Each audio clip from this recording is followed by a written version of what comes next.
अतिशयोक्ति अलंकार। आज हम लोग अतिशयोक्ति अलंकार के विषय में पढ़ेंगे। अतिशय का अर्थ होता है बढ़ा चढ़ाकर और उक्ति का अर्थ है कथन। इस अलंकार में किसी कथन को बढ़ा चढ़ाकर या सीमा का उल्लंघन कर कहा जाता है। जैसा कि शब्द से ही स्पष्ट है, अतिशय उक्ति, जिसका अर्थ हुआ बढ़ा चढ़ाकर कथन करना। इसमें उपमान उपमेय का निग्रहण कर जाता है, अर्थात निगल जाता है। इसमें उपमान के द्वारा उपमेय का ज्ञान दोनों में अभेदत्व स्थापन द्वारा होता है। यहाँ उपमान और उपमेय का अभेदत्व ज्ञान ही अध्यवसाय है।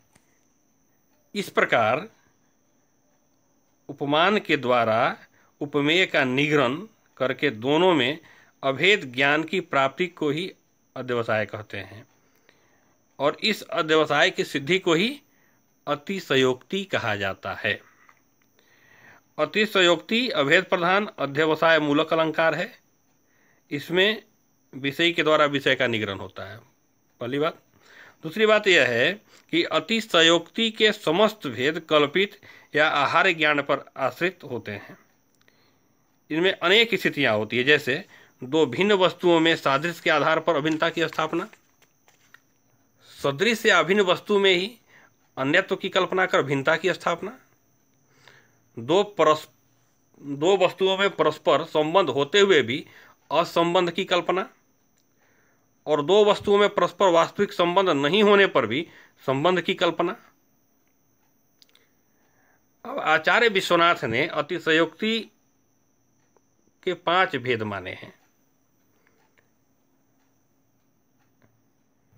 उनके अनुसार दो भिन्न वस्तुओं में अभिन्नता का प्रदर्शन, दूसरा दो अभिन्न वस्तुओं में भिन्नता का प्रदर्शन, तीसरा दो वस्तुओं के बीच संबंध रहने पर संबंध का अभाव, चौथा दो वस्तुओं के बीच संबंध के अभाव में संबंध का निर्देश, और पांचवा दो वस्तुओं के बीच कार्य कारण का संबंध विपर्य अर्थात परिवर्तन। ये 5 प्रकार माने हैं आचार्य विश्वनाथ ने। यह 5 प्रकार बताया है अतिशयोक्ति का। अतिशयोक्ति अलंकार का उद्देश्य है किसी भी विषय को लोकातीत वर्णन करके उसमें अतिशय चमत्कार का आधान करना। जैसे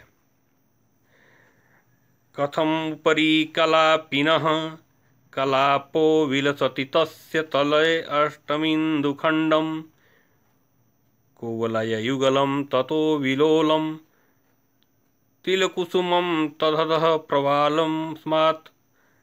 इसका अर्थ यह होता है कि कैसा आश्चर्य है कि ऊपर मयूर कलाप है, उसके नीचे अष्टमी का चंद्रमा विराजमान है, उसके नीचे 2 चंचल नील कमल चमक रहे हैं, और उसके बाद मूंगे का सौंदर्य निखर रहा है।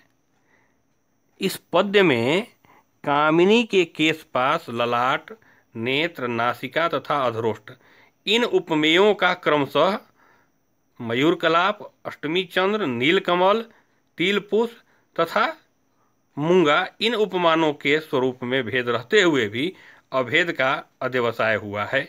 अतः यहाँ पर अतिशयोक्ति अलंकार है। और एक उदाहरण देखते हैं।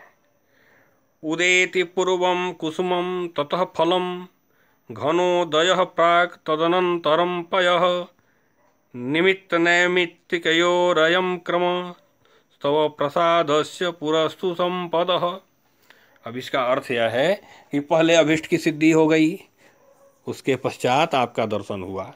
अतः आपकी कृपा अनुपम है, क्योंकि पहले फूल खिलता है, उसके बाद फल लगता है, पहले मेघ गिरते हैं, उसके बाद बारिश होती है। कारण और कार्य का यही क्रम है, किंतु आपकी कृपा के आगे आगे तो संपत्तियां चलती हैं। यह अभिज्ञान शाकुंतलम का श्लोक था। यहाँ पर महर्षि मारीच के दर्शन कारण है तथा अभिष्ट फल की प्राप्ति कार्य है। यहाँ पर कारण कार्य का विपर्य होने के कारण, उलट जाने के कारण अतिशयोक्ति अलंकार हुआ है। धन्यवाद।